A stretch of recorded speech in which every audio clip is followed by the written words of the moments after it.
Welcome. We're so glad you're here with us for today's Harper Lecture. The Harper Lecture series began in 1979 with Hannah Holborn Gray speaking in San Francisco. As the need for critical thought remains apparent in all areas of life, we proudly continue this signature program to bring you stimulating conversations and fresh ideas. Our UChicago community is a global one, and we are thrilled that technology can help us stay connected to one another. As you enjoy today's lecture, please note the following items. Your camera and video will be off. However, we encourage you to ask questions. Please use the Q&A box at the bottom of your screen to ask a question at any time during the talk. Closed captions are available by clicking the box at the bottom of your screen. Click Show Subtitles to enable this feature. If you're having trouble with audio or video, please try shutting down programs in the background, or you can dial in from your phone. Thank you once more for joining us. We couldn't do this without you.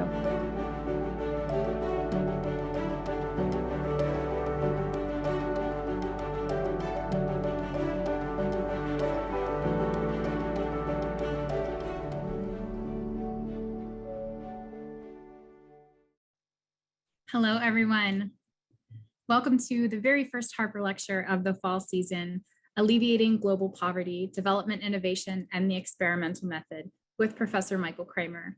I'm Andrea Hodgman, Associate Director for Intellectual Engagement and Travel and the Program Manager for the Harper Lecture Series. I'm so pleased to welcome you to today's event. On behalf of everyone at the UChicago Alumni Office, thank you so much for joining us. Please allow me to introduce our moderator for the evening. Robert Scheimer is the Department Chair and the Alvin H. Baum Professor in Economics and the College. He is especially known for arguing that the standard labor market matching model predicts fluctuations in the unemployment rate much smaller than those actually observed over the business cycle, an observation which has sometimes been called the Scheimer puzzle. Professors Kremer and Scheimer, thank you so much for joining us. And Professor Scheimer, I'll hand things over to you. Thank you very much. I'm thrilled to be able to introduce you to Michael Kremer today. Michael is a university professor in economics in the college and the Harris School of Public Policy.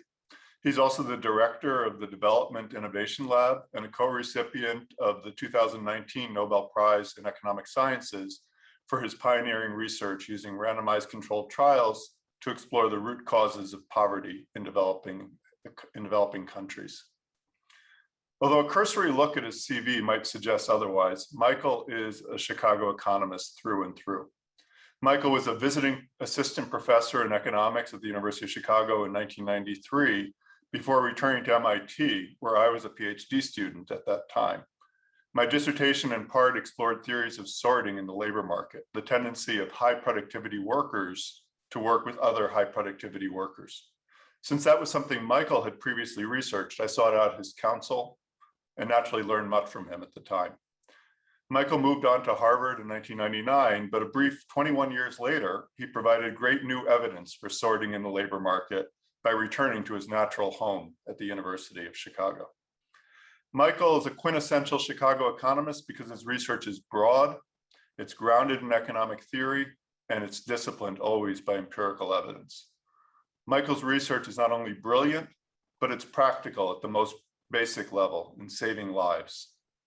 In particular, through his research and advocacy for widespread deworming programs and for his work on advanced market commitments for vaccines, including COVID-19, Michael may well have saved more lives than any other economist. Michael, the floor is yours. Thank you so much for that very kind introduction. Let me see if I can bring up my my slides here. I'd like to tell you a little bit about the experimental method for which Abhijit Banerjee, Esther Duflo, and I were awarded the Nobel Prize. I'd like to explain a little bit about why I see it as a useful tool, not just for understanding the world and advancing science and perhaps getting policy insight, but also as a tool for something that economists are increasingly doing, which is getting involved in developing practical real-world innovations.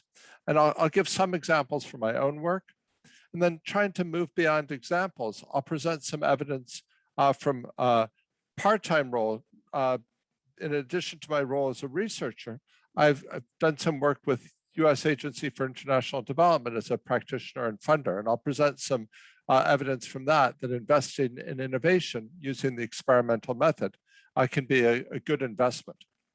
And finally, I'd like to say a little bit about why I decided to move to the University of Chicago.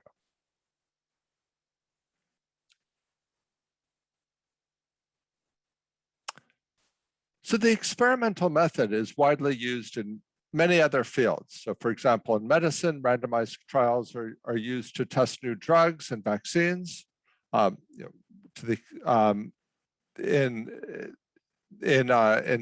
tech firms use A/B tests to develop and refine new products.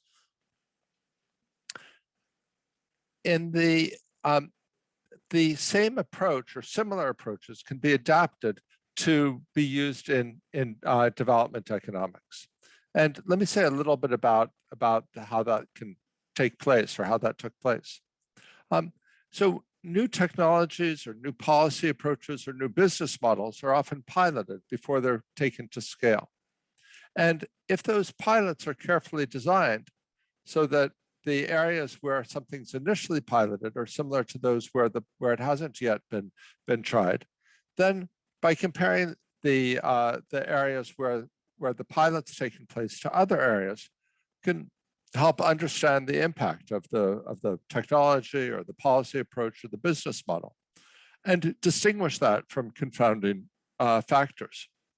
And when I first got involved in randomized trials, that was really a big part of my motivation. So this is, if I think about my own personal perspective, I taught secondary school in Kenya in the 1980s, and then went on to go get a PhD. And like Rob, actually, I focused on macroeconomics. But at the same time, some very exciting work was going on from a more microeconomic perspective. And in fact, the recent winners of this year's Nobel Prize, Josh Angrist and David Card and Hito Imbens, were working on developing new techniques for learning from natural experiments. And there was a general trend in economics to try to better measure the impact of policies and isolate them from confounding factors. So after I finished my PhD and got my first job, I went to Kenya just on vacation. I was earning enough money at that MIT job that Rob mentioned that I could go back. And a friend of mine had just been hired by a nonprofit organization that was working on education. They were expanding to work in new schools, and they seemed interested in understanding the impact of their programs.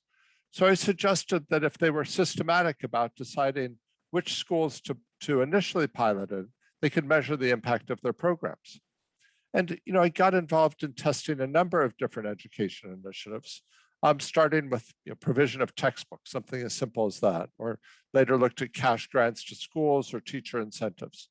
And in each case, we were able to measure the impact. And I was initially focused on sort of the second bullet point here of measuring the impact. Well, as time went by, we saw many things that really surprised us.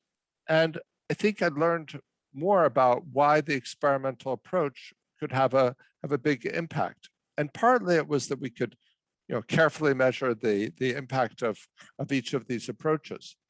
But I think there were some other features of the experimental method that also helped us learn and helped us add tools to the toolkit for economists in addition to our existing tools. And that came in part because this type of work is typically based on ongoing collaboration between researchers and practitioners to address specific practical problems. So the NGO that my friend was working with, certainly they had specific problems in schools they were trying to tackle. And when it sounds, we might initially sound like that's moving you away from theory or generalizable knowledge. But often when you're tackling a specific problem, and you get results that are sort of hard to argue with, then that makes you think and turn back to theory and think about what you're missing, and one would hope develop the theory. The work also tends to be interdisciplinary. I gave an example of working in education. Well, if you're working in education, you'll meet teachers, you'll meet students, you'll meet government officials working on education, you'll meet education researchers, and that can bring new ideas into economics as well. Then let me mention the final bullet here, that unlike natural experiments, one great feature of the experiments, I think natural experiments are a wonderful tool as well, but experiments can allow for rapid iteration. You don't have to wait for the next hypothesis for an opportunity to come along to test that.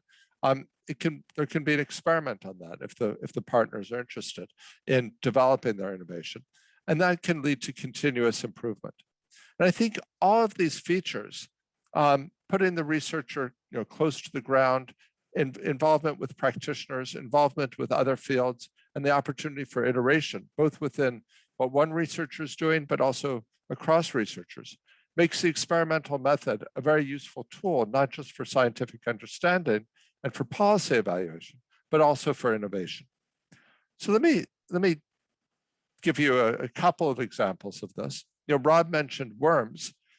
I mentioned that a variety of areas that we looked at, many of them, some things we thought would work, didn't work. Some things worked okay, but one of the biggest successes was treatment of kids for worms. So the NGO decided to introduce a program doing this, the nonprofit organization we were working with. So let me give you a little bit of background on this. More than 1 billion people worldwide are at risk of intestinal worms. They're particularly common among school-age children, which is why the World Health Organization recommends in schools where there are a lot of children are infected, just treatment of all of them. The worms are transmitted through fecal material in the soil. Not everybody has a latrine. Young kids won't necessarily use that. So fecal material gets in the soil. The worms, the worms then can enter the body. The fecal material has eggs. Those hatch, and the worms can get into the human body. And these actually used to be a big problem in the U.S. as well, particularly in the South. The environment was conducive to worms, and actually many of us may know Rockefeller as an initial benefactor of the University of Chicago, but he also sponsored a very big program to treat worms in the U.S. South. And an economist at the University of Michigan studied the impact of that program and actually found results very similar to ours. So in Kenya, where we studied this as the nonprofit organization introduced deworming, and gradually expanded the set of schools where the program existed. And we found that children who'd been in these schools were more likely to graduate from primary school. They missed many fewer days of school. They were more likely to go on to secondary school. And we've actually been following these people who were children at the time, but are now adults. And we find that 20 years later, their earnings are 13% higher, and their consumption is 14% higher. So two independent sources of data suggesting about a 13 or 14% increase in living standards. So that was our, the deworming medicine is pennies per dose, and the companies actually make it available for free. So it's very, very inexpensive. This is a fantastic investment. Now, at the time, there was a widespread feeling that it was important that there be a charge, some cost sharing, some user fee, and the nonprofit organization felt it was important to charge for everything. But they decided in this case that they would test that assumption. And what they found was that when this was provided for free, about 70% of people got the medication. When there was a charge, about 17% of kids did. And since then, similar tests have been done for other preventive health products. For example, insecticide-treated nets to address malaria, mosquito nets. And in part, thanks to these tests, there's been a real change in policy. So, the very small nonprofit organization or non-governmental organization, as it's called in the development world, stopped charging. Then later, and much more importantly, the government of Kenya and then eventually of India began providing free deworming. And the approach is now reaching hundreds of millions of children annually. Perhaps even more important, mosquito nets are now, where there had been a focus on charging people for them, they're now provided free of charge. And that, I think, is a major driver of the 1/4 reduction in global malaria deaths since 2010. I'm happy to come back to this later, but I think many people often feel that these problems are intractable, but in fact, we've seen a lot of progress, a huge poverty reduction over the past few decades, and improvements in global health and education as well. So let me give another example, also related to health and contamination and sanitation. Diarrhea is a leading cause of child mortality in low-income countries. Contaminated water is a major cause. Now, treatment keeps water safe for 1 to 3 days. You can get bottles a little bit different, but you can get bottles that are for if you go hiking in the US to treat water that you get from a stream. It'll keep the water safe for a few days. Now, this was sold very inexpensively in Kenya, about 20 cents for a month's supply. But very few people bought it, only about 7%. There was concern, and I think this wasn't entirely ill-founded, that if you provided it for free, use might go up, but there might also be wastage. There's a bit of a taste to this. Maybe some people don't like the taste. Maybe some people say, I've been drinking this water for years. I don't really need to use it. So, together with Pascaline Dupont, Vivian Hoffman, and Alex Swane, we tried an approach of providing coupons. And the children who are most likely to die of diarrhea are young children. So for mothers of young children got these coupons. And we compared that to free delivery of the water treatment solution or delivery with cost sharing. And then we tested their water to see if it had been treated. And what we found was, again, similar to what we'd learned earlier, only 12% of households treated water when there was just a small fee for it. Free delivery did lead to much higher take-up, but also to wastage. Almost everyone accepted the free water treatment solution, but only about 1/3 of households were using it. The coupons, which could be picked up, but then had to be redeemed, either the clinic or shop, that actually targeted the water treatment very efficiently. So about 40% of people redeemed a voucher, but the fraction who we found using it was almost the same as with free delivery. So you went from providing this to 100% of people and only about 1/3 of people using it to providing it to roughly 40% of people and 1/3 using it.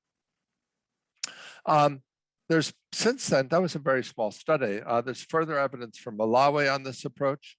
And there it was a larger study, so they could see a reduction in child illness. I recently was able to travel back to Kenya, and the government there is very interested in expanding this, and recently was able to meet with the World Health Organization. They were excited about this because this is something that could potentially be integrated into existing government health systems, because for child survival, there's efforts at prenatal care, postnatal care, immunization. So mothers are coming into clinics and could get these coupons. Now, that said, it's great to improve things to 1/3 use, but it would be nice to be higher than that. So we tried using some ideas based on behavioral economics to boost use further. And the approach that we came up with, the team of researchers and practitioners, was a container full of that same solution that's based at where people collect their water. And this won't work everywhere, but in this area of Kenya, people collect their water often at naturally occurring springs. And the idea was to make it free, say, as we've discussed, but also to make it very convenient. You just turn the knob. Imagine you go out and collect water. And then you have to look for that, and you come home and the kids are crying and you're looking for that bottle, and you've got to measure it out and add it and then wait for the taste to dissipate after about 20 minutes. That's a hassle. I'm not very good at doing the things I'm supposed to do for health always. This was designed to be very convenient. So when you're collecting the water anyway, you see that yellow container. That's what people collect water in. Just turn the knob and you release a little bit of water treatment solution in there. But it's also, this container is much more salient, and it's designed so that people can so it's public. Well, it's designed to build a habit of use. You do this.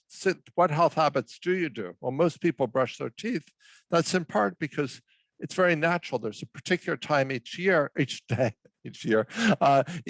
when you're waking up, you do it. When you go to sleep, you're doing that. Here, there's a particular time every day when people are going out to collect water, and that's the opportunity to do it. And they know that it has to be done then. Finally, it's public, and that's useful for building a social norm around use. You can see other people using it. You can ask them questions. Now, this required many iterations, different financing models, different designs, but we find that there's actually slightly over 50% takeover and sustained use among the majority of people using the water point. It's now reaching a couple of million people in East Africa. It costs about $1 per person served, and we estimate that about $2,000 per life saved from diarrheal disease. Okay, so those are some examples of things I was involved in as a researcher. But I think I told you about some successful examples, but there's also plenty of failures. So I'd like to switch gears a little bit and talk about whether this approach pays off as an investment more generally. And I'll talk about some work from USAID. And I should disclose, I was involved in helping set up this program at USAID, and I've served as their scientific director. So I'm not a totally neutral source on this. So DIV tries to have an open source of funding to support innovation. And it tries to be open across different social enterprises, firms, regular firms, governments, researchers, really open nonprofit organizations, tries to be open to things that would scale commercially, things that might scale through philanthropy or government support. And we have a pretty broad definition of innovation, not just gadgets, but also new business practices or new policy ideas. So it's very open on the one hand. On the other hand, how do we put some discipline on it? Well, the first stage for piloting was quite open, grants up to $100,000. But then we require rigorous testing, not necessarily using the experimental approach, but something rigorous. And then larger grants are for transitioning to scale for the things that have been successful in testing. And we're about 10 years old now, so we just took a look at the data to try and see, was this a good investment and which innovations scale? So let me show you a couple of the patterns just briefly. We looked at our first, takes time for innovations to scale. So we looked at our first 41 innovations. And one thing to note is that the number of people reached was highly skewed. A lot of these innovations, didn't hardly reach anybody. Some reached a few 100,000, but then you see that there are some that really reached millions of people. 9 of them reached over millions of people, and that type of skewed distribution is what you get when you're funding innovation. If you're a venture capital firm and you're investing in innovation, you know that most of your firm's investments might not be that successful, but if you invest in a Google or Facebook, it's worth it. So, I could give you a long list of things that didn't scale: puncture-proof bicycle tires, people trying to set up a business model with public latrines used for fertilizer, cook stoves. If we look at these 9 that went over 1 million, we then tried to, the ones in red are ones where we could try to get some dollar value on the benefits, or at least a health number of lives saved. And there are some methodologies that can be argued with for converting those to a dollar figure with the value of statistical life. We were able to, there were really only 5 that we only tried for the top 9. For those 5, we tried to get some estimate of the dollar value. So what did we find overall? Here's an example. I'm going to skip over it so we can get to Q&A. We found that the cost of the program in the first couple of years was $16 million.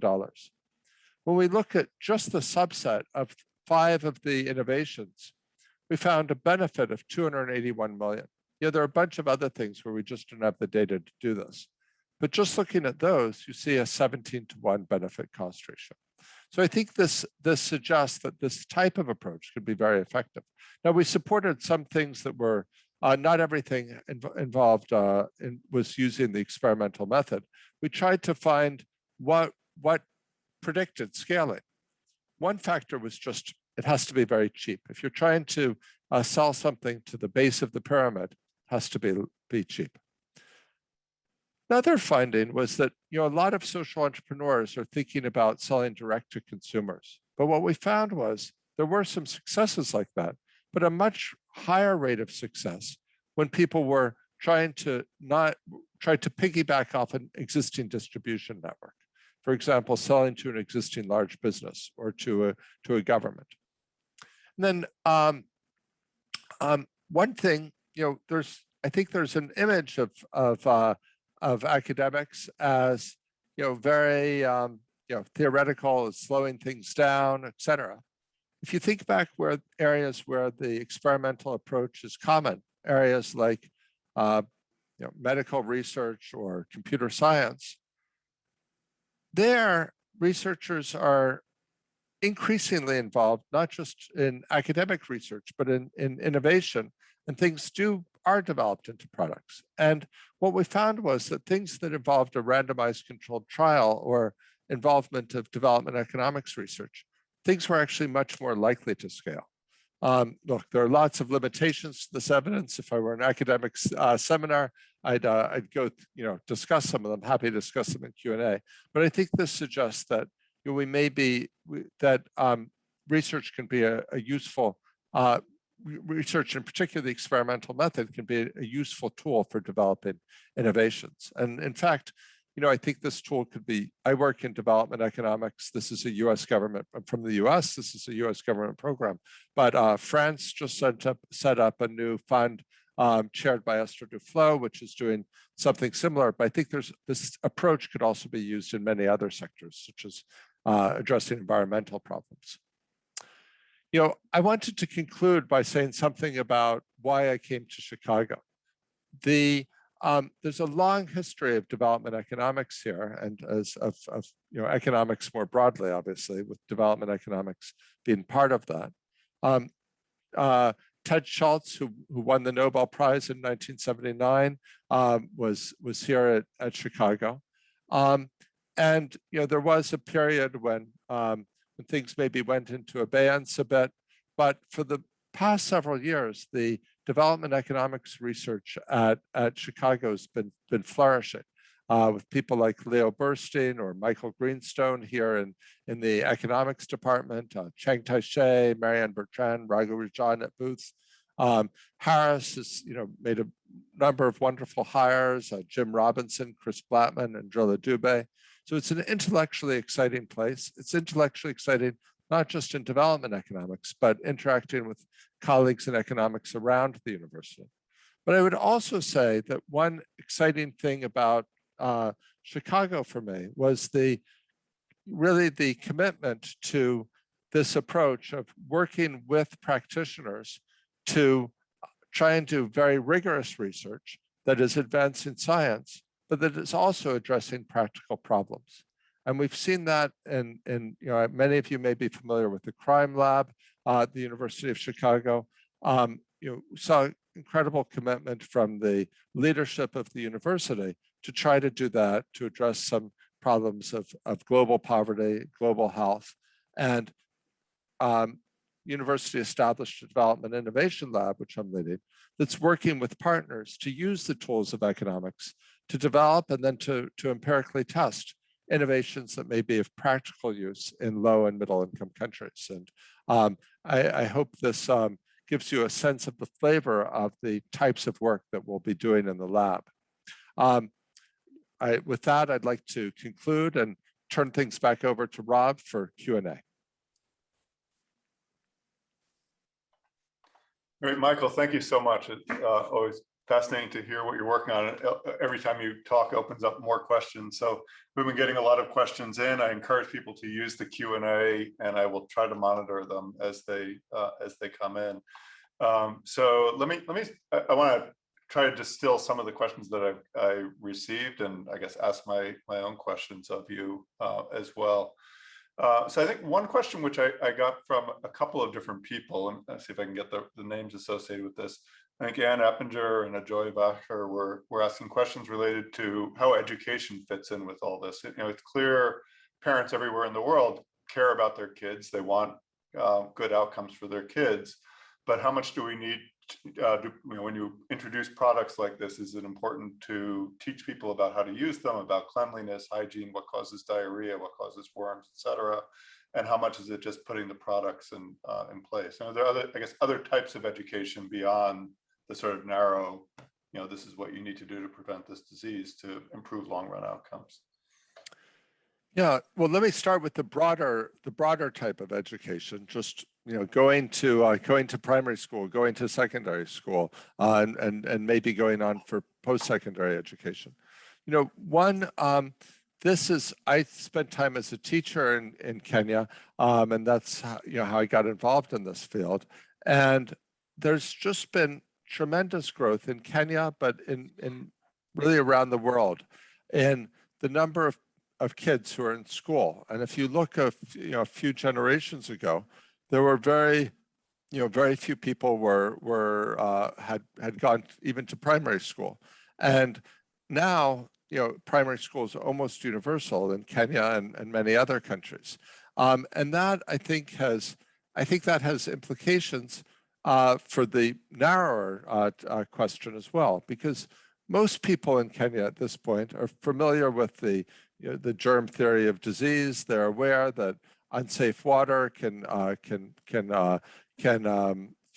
cause diarrhea. They're aware that mosquitoes can cause, or to be more precise, organisms in mosquitoes when they can cause malaria. So people start from a certain base of knowledge. Now, of course, this is something that medical anthropologists study. People have multiple systems of belief at the same time, and I don't want to. Things are complicated, but there is a base in Kenya, and I think most of the world to work on. Then I do think it's helpful to have education beyond that. If you see this person in the T-shirt, that's actually a promoter. So, for example, at every water point, the NGO Evidence Action, the nonprofit organization, they arrange for the local community to select somebody through an informal election to be in charge of restocking the dispenser and also in charge of explaining things to people who are in the neighborhood. It's somebody who uses the water point themselves, but that I think plays an important role. I mentioned that just the free provision, that got about 1/3 take up. This goes over half, and I think the building up and designing these systems for health education and encouragement is indeed part of it. I guess one question on education related to the schools that you had. I know in your early work in education, I think it was really your first field work or RCTs was on education. There were questions about school quality as well. So just what's your sense in terms of the quality of the schools? Are they also improving with the numbers of students going? Yeah, I think there's been a huge improvement in access to schooling. So, many countries, Kenya included, used to charge for primary school and charged a lot for secondary school. And the Kenya moved to free primary education. And I actually think a big reason they did that was they also moved to democracy, from a one-party state to a democracy. And as they moved to democracy, politicians realized this was a vote getter to offer free education, because parents care about education for their kids. So there's a huge increase in the number of kids in school in Kenya. But the challenge now is to improve the quality of schools. And I think there's some aspects of that which are well,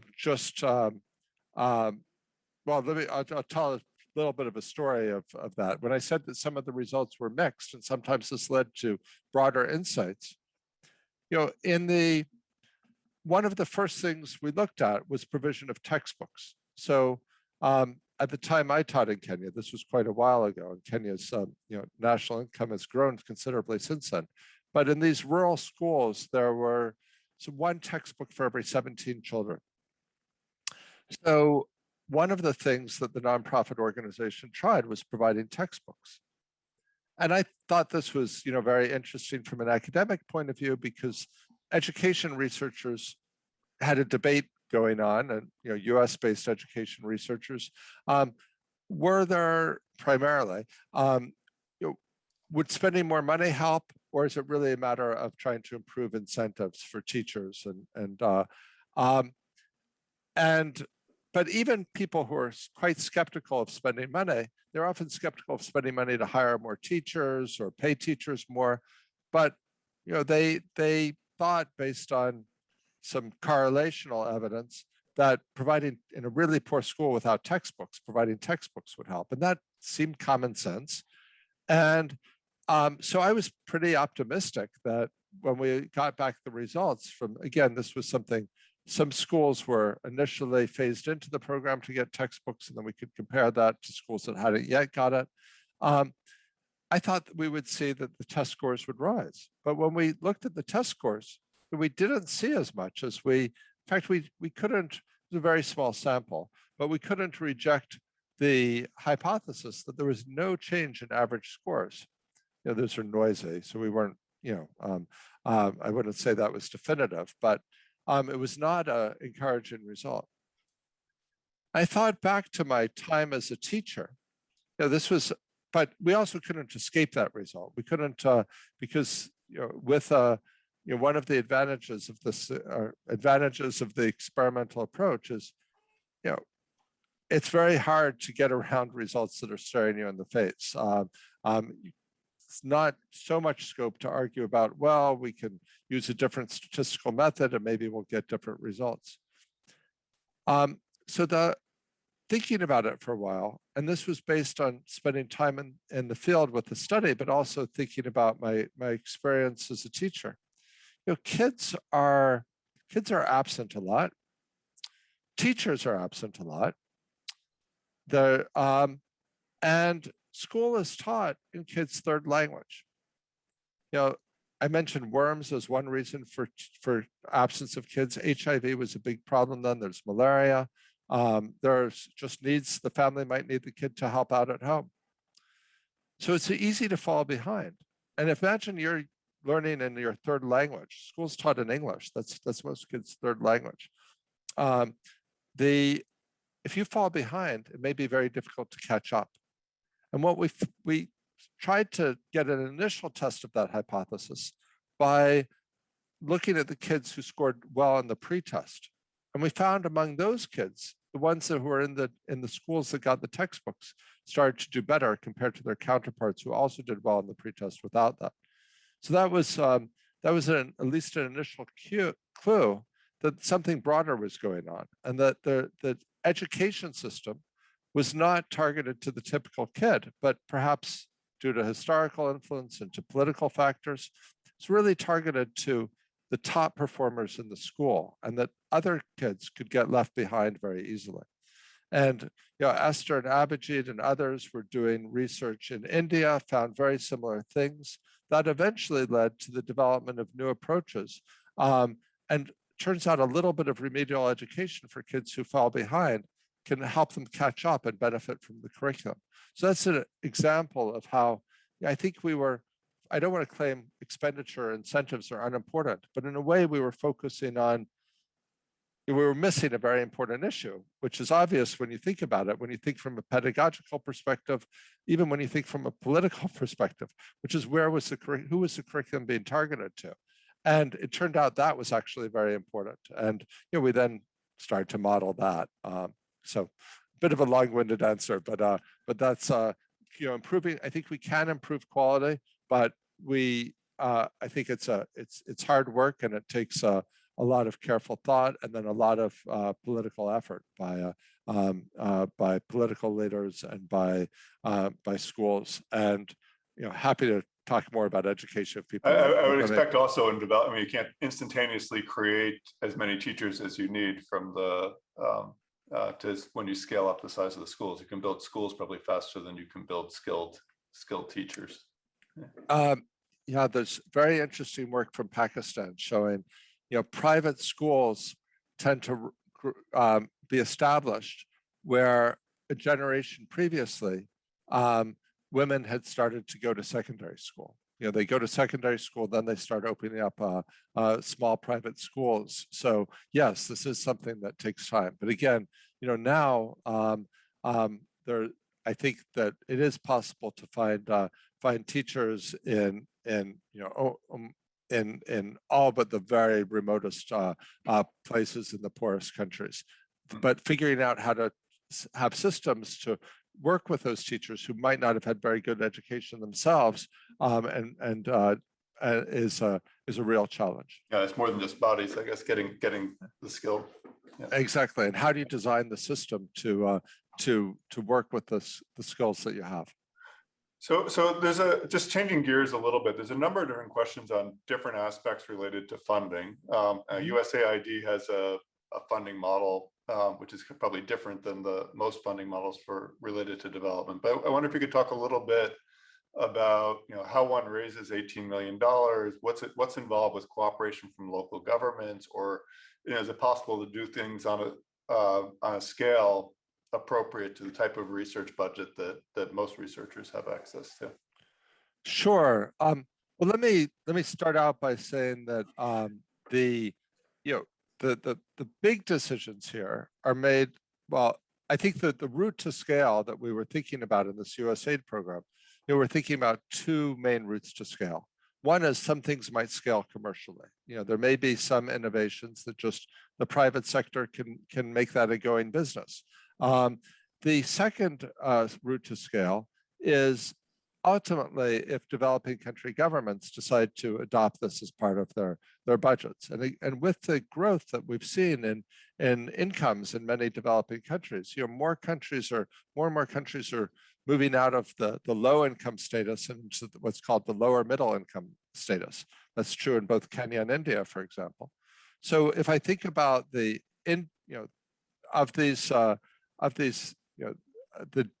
program I've been involved in, which scaled the most, is deworming. That's primarily because the first state governments in India made this decision, and then ultimately the national government in India, and it's supported by the Indian taxpayers covering the cost of these programs. But how did it get there? Well, often there's some startup costs that have to, so there was some research, but even after the research, you need surveys of where the worms are. You don't want to do deworming medicine in deserts where there are no worms. You need design systems for training the teachers to administer the medicine. So these sorts of things were areas where assistance from where an international role was very useful. In some lower income countries, aid is a significant source of budget as well as the national government budget. But then turning to research, I think one of the reasons research can be so important is that relatively small sums can have a really catalytic impact. So if maybe I'll go back to this previous slide. The total budget of development innovation ventures over this period was forgot whether it's 16 or $18 million, but something along those I lines. think 18, someone wrote down 18. in the chat. So. Yeah, thanks. That's probably right. That supported 41 different programs. So, and you might think we actually initially, and some of them were under $100,000 at the pilot level. Some were up to $1 million for rigorous testing. That can be expensive. Sometimes it's much cheaper, but sometimes it's expensive. Depends what's being tested. And then there was funds for trying to transition things to scale. I don't have this slide with me, but we had initially thought that the pilots that were under 100,000 would never scale, would be least likely to scale. And indeed, they were least likely to scale. But they were so much cheaper that the number of people reached per dollar was actually higher with some of that very early stage piloting and testing work. We only had one case during this period of something that got a larger grant. So I don't want to claim it's statistically significant, but I think there's actually a range of different levels at which things can be very effective. It probably does cost, typically there are very few things that can really be tested rigorously for under a few $100,000, but some will be into the millions. But that's a tiny sum relative to what happens when a government like India scales this nationally. I was thinking when you talked about things which have potential commercial scaling, I was trying to think through a lot of the medical interventions. The benefits are probably pretty hard to recoup for a private company, even if there are enormous social gains to this. But for the something like microloans, is that something that you've worked on or thought about?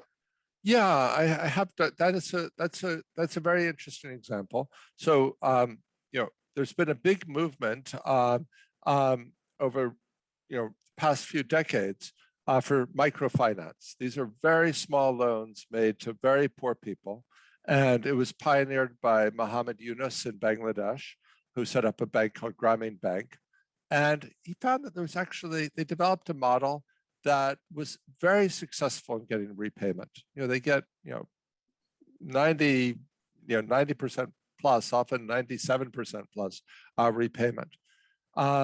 So now there was a lot of enthusiasm about this, and I think that people should be enthusiastic. But I think there was a little bit of hype around this as well, and there've been a number of randomized trials to say, the organizations doing this would tell stories about. I think these were true stories about people who were in poverty, took out $100, $200 loan, launched businesses, and those businesses grew, and they now have multiple employees, and they're living much better lives. And I think there are stories like that, and they are true. But when you look at this overall, it turns out that for the typical person, these types of loans aren't really transformative. They may be useful, and they may be useful even if people are using this to, not to start a business, but to go from, maybe you're financing a latrine or something like that. There are many other things, or a TV set. I'm all for people having TV sets. But so it turns out that there's a smaller group of people, and I think this is where a very exciting area of research right now. For a smaller group of people, it looks like there is this big impact on business growth. That's not for the typical beneficiary, but for some. And one area that I'm doing research in is, so I think people are interested in how can we redesign, I don't want to be presumptuous. How can we test out new models for microfinance that could be adopted by nonprofit organizations or commercial businesses in this area that might have bigger impact? And if I think about my own life in the US, if I need to buy a house or a car, I take a mortgage, I take a car loan, I collateralize the loan with the asset that I'm buying. Well, there may be more scope for that than people have previously thought. So together with a number of co-authors, Tavneet Suri, who's from Kenya, Billy Jack, Yost Alat, we worked with Kenyan dairy farmers. There's they have a dairy cooperative. The dairy cooperative sometimes makes loans to farmers through the Savings and Loan Association, but they had very strict collateral requirements and guarantor cosigner requirements. And they decided, well, one of the, I don't know how many of you are dairy farmers, but if you're dairy cows need lots of water. And this is an area where some parts of the year it rains a lot. So and people have metal roofs on their houses. You can put a rainwater harvesting tank next to the metal roof, put gutters there. You can save water for the dry season. That costs about $300. Very few farmers could afford $300. Very few farmers could get the down payment together or get somebody to co-sign their loan. But when they started allowing farmers to use the tank itself as collateral, there was a huge increase in the number of farmers who got these rainwater harvesting tanks. It went from 2.4% to 44%. And this was supported in part with research funding, but afterwards, when the research project was over, the dairy cooperative decided to continue this program and in fact expand it to other assets.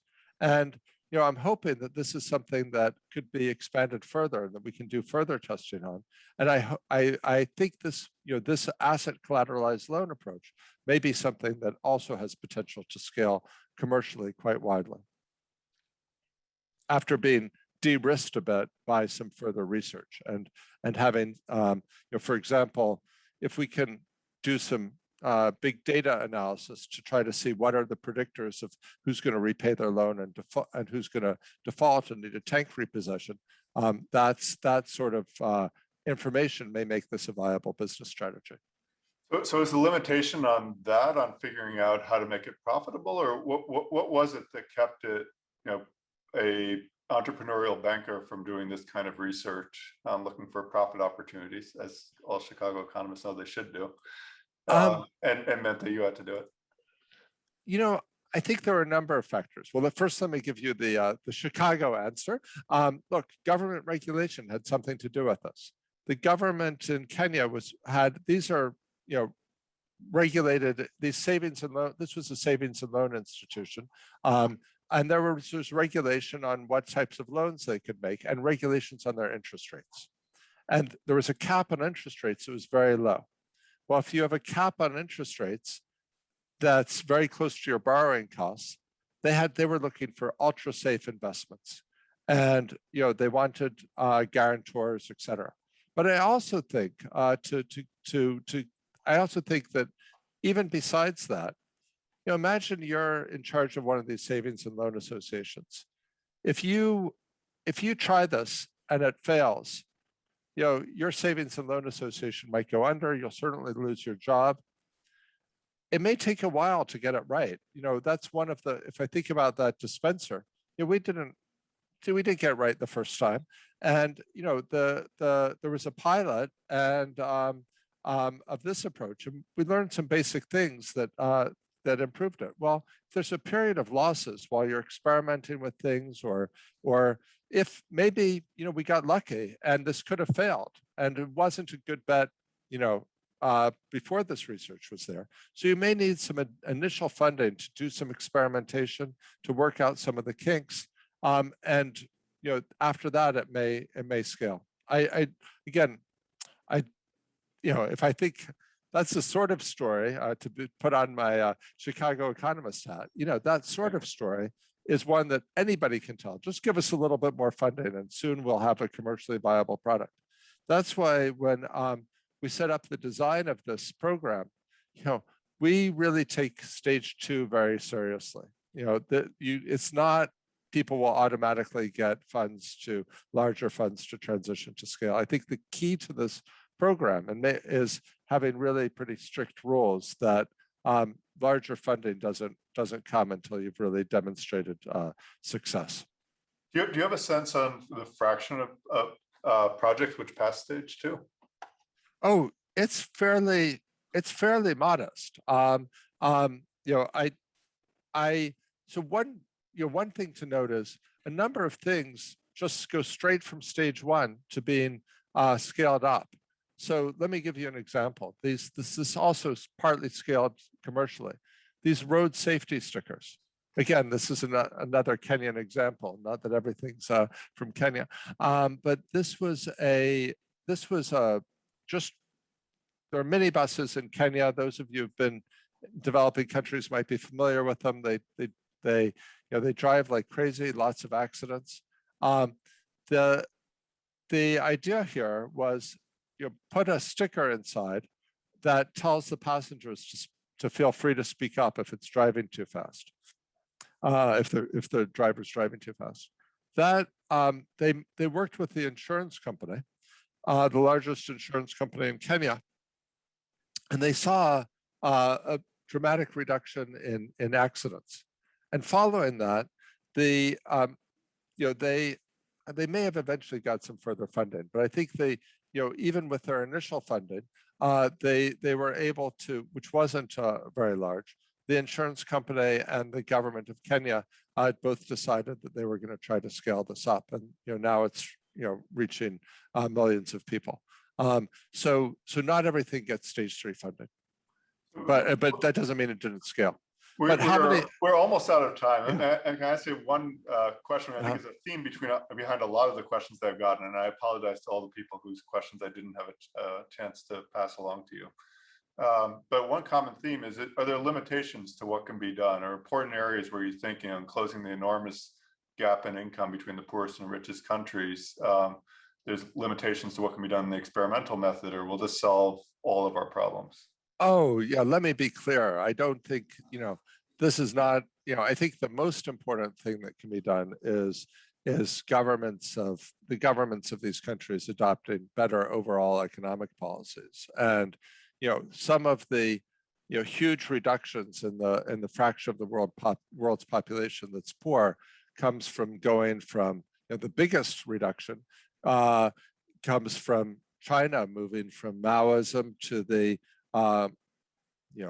relative to Maoism. We can debate how market-oriented China really is, but relative to Maoism, Deng Xiaoping made it much more market-oriented, and that that's moved hundreds of millions of people out of poverty. And in India, they went from a very very, very regulated environment to, it's still a very regulated environment. There's still lots of economic policies in India that are probably not very productive. But the economic liberalization there, I mean, there's debate over, you will never know for sure, but over how much can be attributed to economic liberalization. But growth in India has also moved hundreds of millions of people out of poverty. I think that growth, that liberalization needs to be accompanied by investments in education, by social safety net programs. Those types, in each of these cases, I think experiments can help, in design of social safety net programs, in improving education systems, in understanding the best ways to deregulate. So I don't, or to both to deregulate and to appropriately regulate. But I don't want to claim that these deworming is going to be what's responsible for development. It can help. There are many, many elements, and it's by getting all of these, there's more of these working in the same direction. Michael, I think I have to stop you here. I really appreciate this. I know we could keep going on for much, much longer. Again, with apologies to those whose questions I didn't have a chance to get to. Thank you so much for this great conversation. Yes, thank you, Professor Kremer, for sharing your knowledge with us, and thank you for your work to help so many people. Thank you, Professor Scheimer, for being here to extend the conversation. We had lots of questions, and we really appreciate your engagement. So we invite you to listen to Big Brains, which is a podcast featuring the pioneering research and pivotal breakthroughs at the University of Chicago and beyond. In his podcast episode, Professor Kremer discusses how randomized control trials revealed an innovative way to address global poverty. So visit bigbrains.uchicago.edu or find Big Brains wherever you listen to podcasts. So thank you all again, and we'll see you soon.